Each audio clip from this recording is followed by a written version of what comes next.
Advisors Act and the related investment company act. And then third, we will consider whether to propose rules and rule amendments under the Securities Exchange Act to reduce risk in the clearing and settling process for securities. This would be including by shortening the standard settlement cycle for most broker-dealer transactions and securities to 1 day, which is sometimes called T+1. The proposed rules and rule amendments would be applicable to broker-dealers and certain clearing agencies. Will also consider whether to propose rule amendments under the Investment Advisors Act to require investment advisors to maintain certain related records to this clearing and settling. I'm pleased to support all three of these items and look forward to today's presentation. Before we begin, I'd like to take a moment to welcome William Birthistle, the new director of the Division of Investment Management, to the Commission and to the first open meeting he has been able to participate as Division Director. I will now turn it over to William to introduce our first item for consideration. I think William's also going to be doing the second item, but new rules and amendments on the Investment Advisors Act to enhance the regulation of private fund advisors, as well as an amendment to the Advisors Act.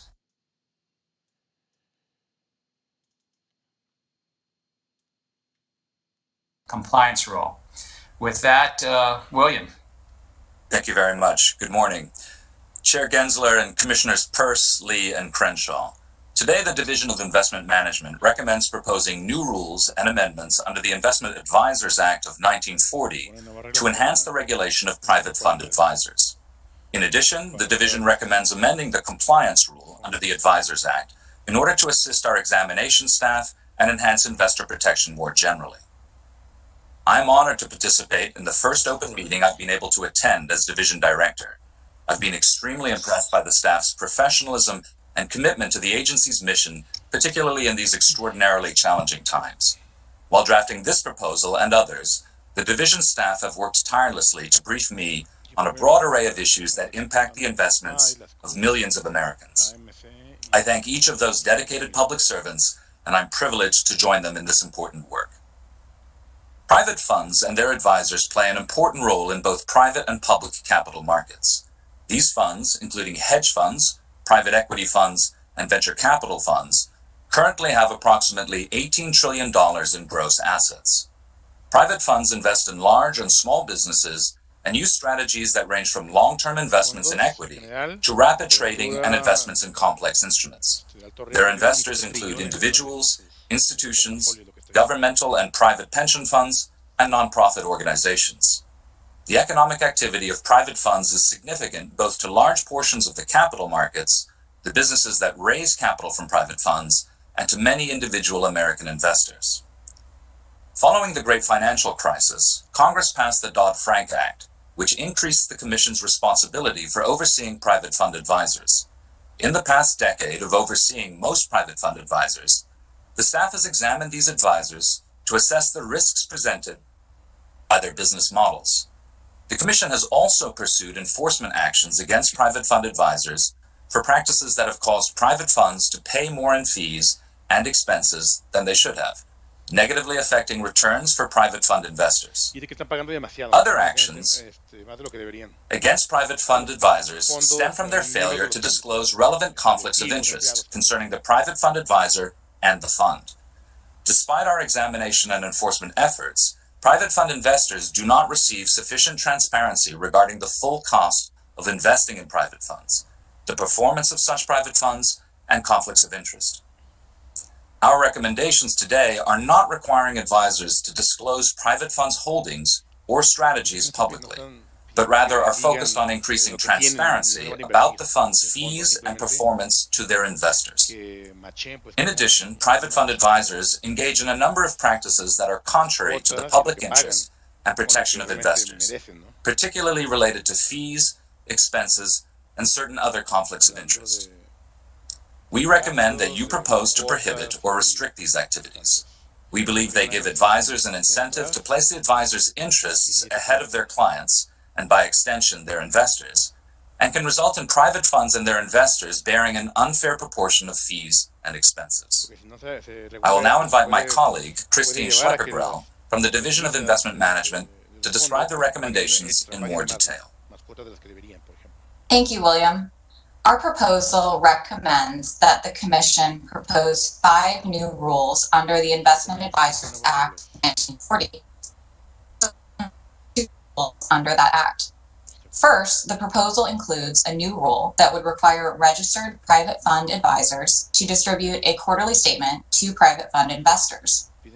The quarterly statement would disclose certain information regarding the cost of investing in the private fund and the private fund's performance. For example, the statement would include a detailed accounting of all fees and expenses paid by the private fund during the reporting period, and fees and expenses paid by underlying portfolio companies to the advisor and its related persons. Also, the statement would include performance information based on standardized metrics that are tailored to whether the advisor classifies the fund as a liquid or liquid fund. This proposed rule is designed to assist investors in assessing, monitoring, and comparing their private fund investments. Second, the proposal includes a new rule that would require registered private fund advisors to obtain annual financial statement audits for the private funds they advise and require the audited financial statements to be delivered to investors.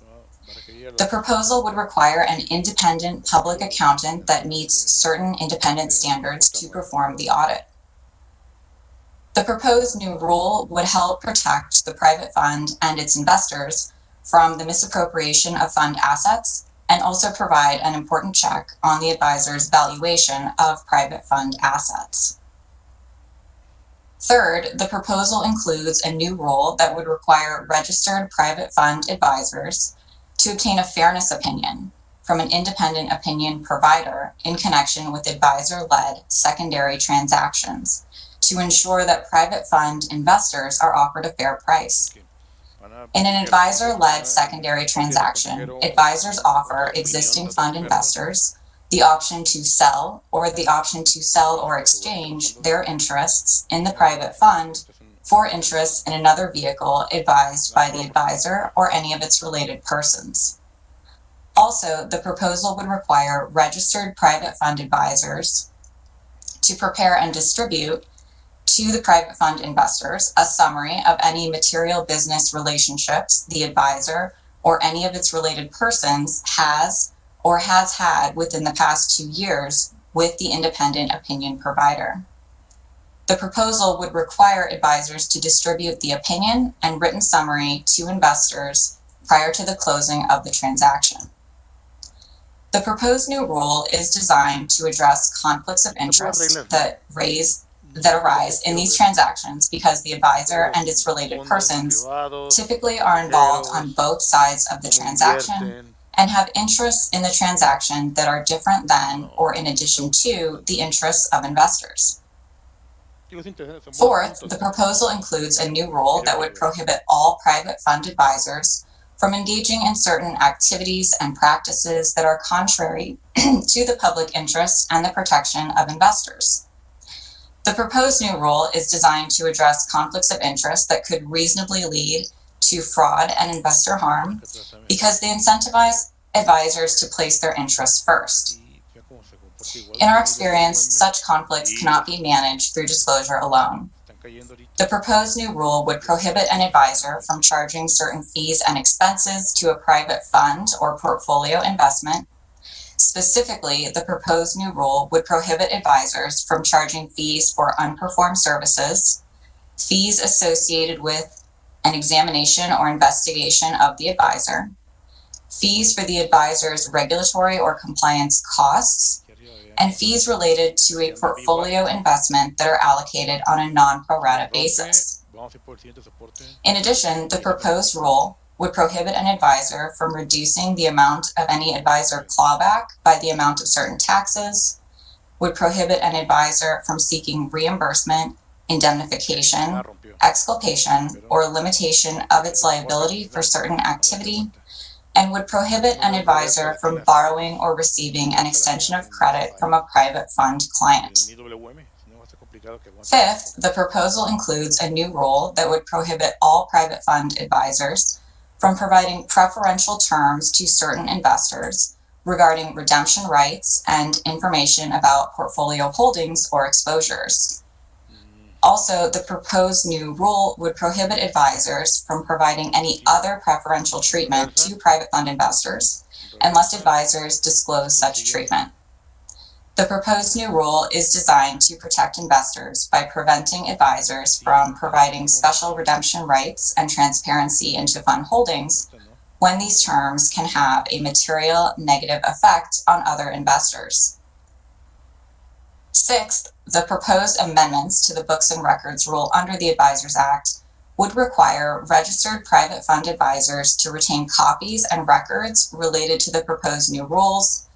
These proposed amendments are designed to help facilitate the Commission's inspection and enforcement capabilities. Seventh, the proposed amendments to the compliance rule under the Advisors Act would require all SEC registered advisors, including those that do not manage private funds, to document their annual review in writing. The proposed amendments are designed to help examination staff understand an advisor's compliance program, identify potential weaknesses in the compliance program, and determine whether the advisor is complying with the rule. Thank you for considering our recommendation. I will now turn it over to Jessica Wachter, Director of the Division of Economic and Risk Analysis, who will discuss the economic impact of the recommendation. Thank you, Christine, and good morning, Chair Gensler and Commissioners. Today, the Commission is considering proposing new rules and amendments under the Investment Advisors Act regarding the disclosures and business practices of private fund advisors. Private fund advisors oversee assets totaling in the tens of trillions of dollars. Assets under management have grown over time. In particular, the assets under management of registered private equity advisors have approximately doubled over the past 5-year period. Private fund advisors are thus important intermediaries between investors and companies seeking to raise capital. The relationship between a fund advisor and investors is at the core of modern finance. Investors trust their fund advisors to manage money on their behalf. Several problems appear present as we examine this relationship in the context of private funds. First, investors have limited access to information about fees and performance. These problems are compounded to the extent that certain funds have illiquid investments that may be difficult to independently value. Second, sales and compensation practices and certain agreements speak to a misalignment of incentives between advisors and funds. The proposals considered here today would bring greater transparency to fees, expenses, and returns so that investors could gain greater insight into the costs of the funds and to fund performance. The proposal would also prohibit certain sales and compensation practices in preferential terms. For example, advisors would be prohibited from using fund expenses to pay fees associated with an investigation of the advisor. Advisors would be prohibited from borrowing from a fund. Both practices may create adverse incentives for risk-taking. Advisors would not be able to give preferential information regarding portfolio holdings or exposure, nor would they be able to allow some investors to redeem at times when others cannot. By bringing greater uniformity to the information provided to investors and by moving towards less opaque and complex compensation arrangements, we believe these proposals will drive efficiency for private advisors, funds, and even issuers. This may ultimately encourage capital formation. There may be costs associated with these proposals, including the cost of obtaining an audit and the cost of disseminating information. Compensation practices and preferential terms may serve an economic function which may no longer be available. We have carefully considered these costs in developing this proposal. In closing, I thank our colleagues from the Division of Investment Management, the Division of Exams, the Office of the Chief Accountant, and the Office of General Counsel for their collaboration, and I thank you for your attention. Thank you both for all the presentations, William, Christine, and Jessica, and so Commissioner Peirce. Thank you, Mr. Chair, and thanks to Christine, Jessica, And William, I'm sorry that for your first rule at your first meeting, I will not be able to support it. Today's proposal represents a sea change. It embodies a belief that many sophisticated institutions and high net worth individuals are not competent or assertive enough to obtain and analyze the information they need to make good investment decisions or to structure appropriately their relationships with private funds. Therefore, the Commission judges it wise to divert resources from the protection of retail investors to safeguard these wealthy investors who are represented by sophisticated, experienced investment professionals. I disagree with both assessments. These well-heeled, well-represented investors are able to fend for themselves, and our resources are better spent on retail investor protection. Accordingly, I'm voting no on today's proposal. As you've heard already, if finalized, the proposal will impose a host of new mandates on private fund advisors. Among other things, registered private fund advisors would have to provide investors detailed, standardized quarterly information on fees, expenses, and performance, including data on portfolio investment compensation, to obtain annual financial statement audits by a public company accounting oversight board registered auditor, and to document in writing their annual compliance reviews. The proposal would require registered private fund advisors to provide investors with an independent fairness opinion for any advisor-led secondary transaction. Further, the proposal would prohibit all private fund advisors, even those not registered with the Commission, from directly or indirectly engaging in certain sales practices, conflicts of interest, and compensation schemes, including charging certain types of fees and expenses to a private fund or portfolio investment, allocating certain fees and expenses in a non-pro rata fashion, and providing certain types of preferential treatment.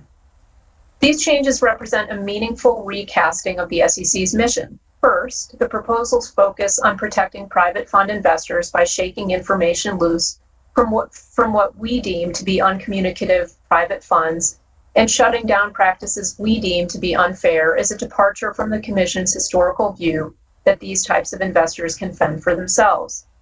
As we reiterated when we proposed a modest expansion of the scope of the accredited investor subset of sophisticated investors 2 years ago, we have justified setting accredited investors apart from their retail compatriots because we deem the former able to, quote, gain access to information about an issuer or about any investment opportunity or to bear the risk of a loss. I personally have never found the sophistication narrative a compelling rationale for keeping unaccredited investors out of the private markets. And maybe a silver lining of today's rules is that it signals a new belief that all investments should be open to all investors. After all, with this proposal, which affords retail-like protections to accredited investors, this Commission is publicly calling into question the rationale for dividing retail from accredited investors. Second, and related, the Commission undoubtedly will devote examination and enforcement resources to ensure that private fund advisors adhere to their new prescriptions. We're not blessed with unlimited resources, and each year we make difficult decisions about how to expand our exam and enforcement energies. Not surprisingly, the Commission historically has placed retail investor protection near the top of the list of agency priorities, even after the Dodd-Frank Act's private fund registration mandate. If we adopt today's proposal, will we choose to redeploy exam and enforcement resources away from their current focus on retail investor protection to the apparently pressing need of protecting millionaire investors from private fund advisors? Third, the application of new prohibitions on private fund advisors that are exempt from registering with us takes another step toward erasing any distinction afforded by the exemption from registration. Commissioner Troy Paredes foresaw this problem in 2011 when the Commission imposed mandatory public disclosure requirements on venture capital funds. He was concerned, quote, that the Commission is shaping a regulatory regime that ultimately will come at the expense of capital formation, innovation, entrepreneurism, and jobs. As the VC fund industry is required to bear more regulatory burdens and demands, the risk is that capital formation will be unduly hindered. This proposal, if finalized, could hinder capital formation. I do offer my thanks to the staff of the Divisions of Investment Management and Economic and Risk Analysis and the offices of the Chief Accountant and General Counsel. Although I'm unable to support today's proposal, I appreciate all of the work and effort that staff put into this well-written proposal and the time that you took to discuss it with me. I look forward to hearing from commenters about whether my concerns about the proposal are justified or misplaced. Thank you.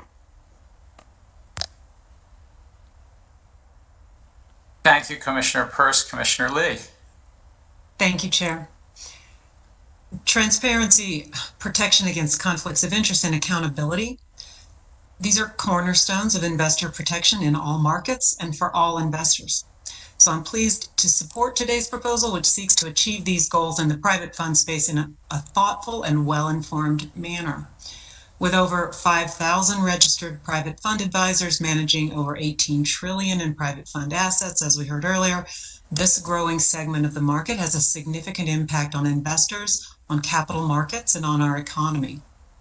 Now, as noted in the release, the staff now has a decade of oversight under its belt, and it brings that depth of experience and expertise to bear in proposing a number of important reforms.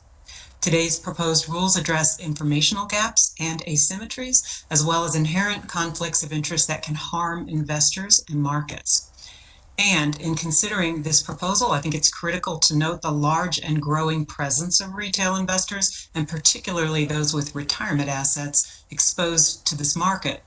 For example, U.S. pension funds hold roughly $480 billion in private equity investments, representing an average of about 9% of their holdings. And what's more, so-called crossover investments or investors, such as mutual funds, with numerous retail investors, are steadily increasing their participation in these markets. So I'm pleased with the thoughtful approach that today's proposal takes, and I look forward to public comment on all of the proposed changes. I will only highlight a few of the most significant potential improvements here. One key reform is a proposed requirement for registered fund advisors to provide a quarterly statement containing critical information about the fund's fees and expenses at both the fund and portfolio investment level. I think this detailed, simple, and clear information will give both retail and institutional investors alike standardized cost information in a straightforward and digestible tabular format. The information should facilitate reasoned, well-informed decisions by investors who may, in certain circumstances, otherwise be at a disadvantage vis-a-vis the advisor or other investors. And as we've said before, with respect to registered funds, the Commission has a strongly held belief that fees and expenses are centrally important to investment decision-making. And that principle holds true for private fund investors as well, because informed decision-making by all investors is paramount to efficient capital allocation and well-functioning markets. A second key area of reform relates to protection from certain conflicts of interest. For example, the proposal would prohibit a private fund advisor, whether registered or not, from granting preferential redemption terms to one or a subset of investors, and that practice can lead to significant dilution for those without preference. Also, private fund advisors would be required to disclose other forms of preferential treatment to all investors, because preferential treatment coupled with a lack of transparency can severely inhibit a party's bargaining ability and power, essentially leaving investors to bargain in the dark. Lack of transparency inhibits the ability to make an informed decision about investments, which can impact returns and result in misallocation of capital and other market inefficiencies. In sum, these proposed protections related to conflicts represent the collective wisdom of the staff after years of monitoring this space and observing the costly financial impact that these conflicts can create. I have full confidence in their assessment. And finally, this proposal requires and promotes accountability among certain private fund advisors in a number of ways. Among the most prominent is the requirement to obtain a financial statement audit performed by an independent public accountant that is registered with the PCAOB. As stated in the release, our experience has shown that audits provide meaningful protection against misleading information and misrepresentations of important metrics such as fees, performance, and other items. This provides a crucial safeguard for the accuracy of an advisor's representations. The practical effect of the proposed rules is to help bring efficiency and fairness to this market through transparency, addressing conflicts, and creating accountability. So I want to thank the staff in the Division of Investment Management and echo the Chair's warm welcome to Director Birdthistle. I also want to thank the staff in Examinations, Economic Risk and Analysis, and the Office of the General Counsel. All of you together have produced a well-considered, meaningful, and balanced regulatory framework, and I'm happy to support the proposal. Thank you. Thank you, Commissioner Lee. Commissioner Crenshaw. Thank you, Chair Gensler. Investment advisors are their clients' fiduciaries. This means that investment advisors are legally obligated to serve their clients' best interest. This standard of conduct is not an aspirational goal. It must be meaningful and offer the real protections investors reasonably expect and deserve. And this standard of conduct is not limited to the conduct of an advisor's relationship with retail clients or registered funds. Private fund investors, including such entities as pension funds, charitable organizations, college endowments, rely on the protections afforded by the Advisors Act and benefit from advisors' obligations to place their clients' interest first. In order to ensure that the fiduciary standard of conduct delivers these protections, we must carefully consider whether the current rules are the right ones. Today's release assesses and then proposes reforms to the markets in which private fund advisors operate. These markets are often opaque and present a variety of investor protection concerns.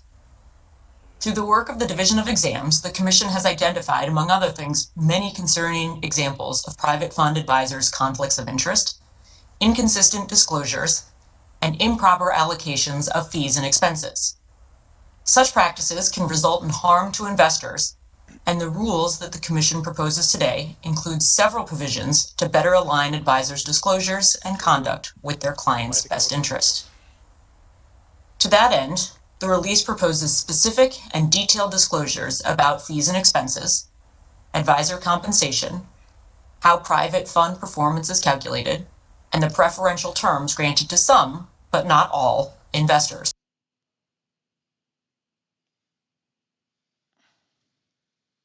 Se trabó. ¿Soy yo? ¿O es la SEC?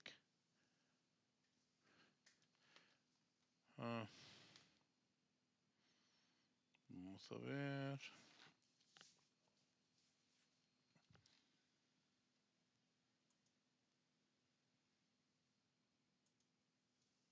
¿Por qué no sirve? Okay. Entonces todavía no me gustó.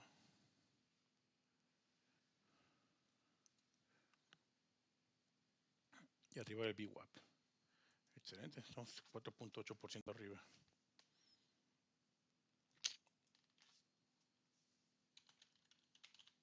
Vamos a ver. Sí, sí tengo internet. Ay, creo que Gary hackeó a la SEC.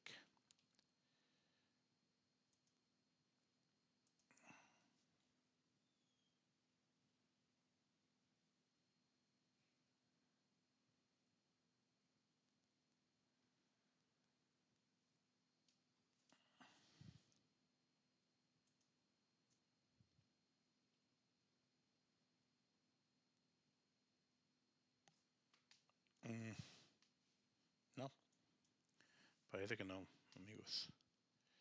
Se trabó. Bueno, es lo que quería enseñar. Votaban, esta parece que vota a favor, entonces 2 a favor, faltaría Gary y esta en contra. Ya sabemos que esta siempre nos vota en contra porque es una vendida, corrupta de lo peor. ¿Sale? Entonces vamos a ver qué dice Gary.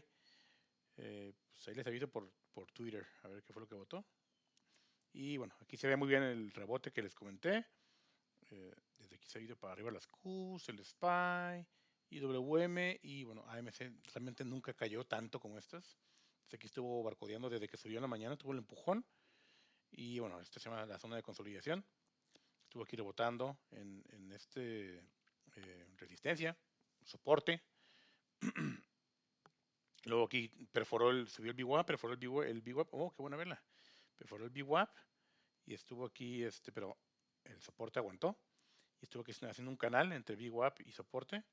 Y ahorita volvió a romper y va para arriba, acompañado de un buen empuje del mercado. Entonces, ¿se ve bien el día, amigos? Se ve bien. Esperamos que, son las 9:30. Saben que antes de las 11 de la mañana siempre lo he considerado terreno de los hedge funds. Pero, se ve bien. Tengo que ser sincero. No doy una opinión antes de media hora, 40 minutos de la apertura del mercado porque siempre se puede voltear, para bien y para mal. Pero en esta ocasión pues ya pasó una hora y se sigue viendo bien. Si vemos para acá, esto sigue trabado. Qué porquería. GME, pues no, GME no se ve tan bien. Vamos a ver, hacer un zoom out. Ya saben que pues, no pueden ver aquí en zoom out. Pareciera aquí un cup and handle raro, medio mal hechito, pero si puede subir, pudiera hacer. Si puede perforar este VWAP ahorita, pero definitivamente AMC se ve mucho mejor. Aquí pueden ver también un comportamiento similar. Una W, aquí lo pueden ver, una W. Y también Mara se ve muy bien. Mi Mara, 27.48, 4% arriba. El Bitcoin también, arriba de 44, como les dije ayer. Está aquí en el 61.5 de FIBO. Perdón, 61.8, dije 5, de FIBO. Y aquí pueden ver cómo está aquí perforando, testeando, pero no ha roto. Eso es bueno. Aquí tuvo dos intentos. Y Ether, pues aquí en 3200 tuvo, aquí testeó, aquí perforó, pero no aguantó, testeó y fue para abajo, pero ahí va a traer para arriba, lo que les dije ayer. Entonces pues, esperamos que esto aguante. Y pues el mercado en Space se ve bien, pero pinche Space, yo no creo nada de Richard Branson, pero ya soy un backholder. Entonces cuando me interprete La Roca en la película del Moas, voy a asegurarme que diga algunas líneas sobre el Space y cómo me convirtió en un backholder. Mi peor error del 2021 fue esta porquería. ¿Ven? Todos nos equivocamos. Entonces esta me costó miles y miles y miles. Pero bueno, no importa, me estoy recuperando o me voy a recuperar, pues ahorita no, pero con AMC y GME y obviamente todo lo que tengo en el cripto, en el sector de cripto es muchísimo. Acuérdense, no solo compro las monedas, el cripto, ETH, SHIB, Ripple, también tengo las mineras, ¿sale? Y no tengo todas, solamente las que son estratégicas, ya sea por su ubicación, su desempeño, su tenencia de monedas en sí, como almacenadas, etcétera, etcétera. Entonces realmente, bueno, hay que invertir, pero saber dónde invertir. No todas las mineras son buenas, algunas son mejores que otras. El poder de procesamiento es clave.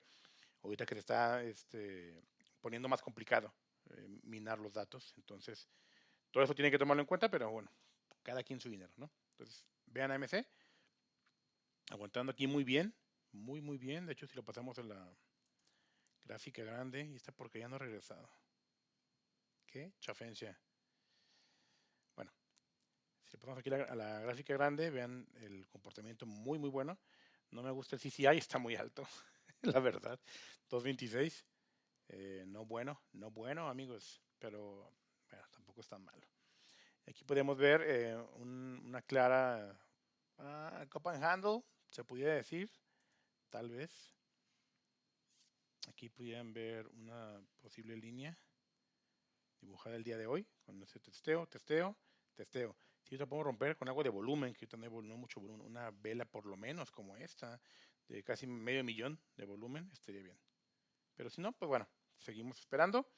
Sigo esperando que esa porquería se cargue, entonces ahorita la voy a revisar. Si no, pues voy a ver las notas de la SEC y les aviso por Twitter. Sale una disculpa, pero bueno, son problemas técnicos que no fueron mi culpa.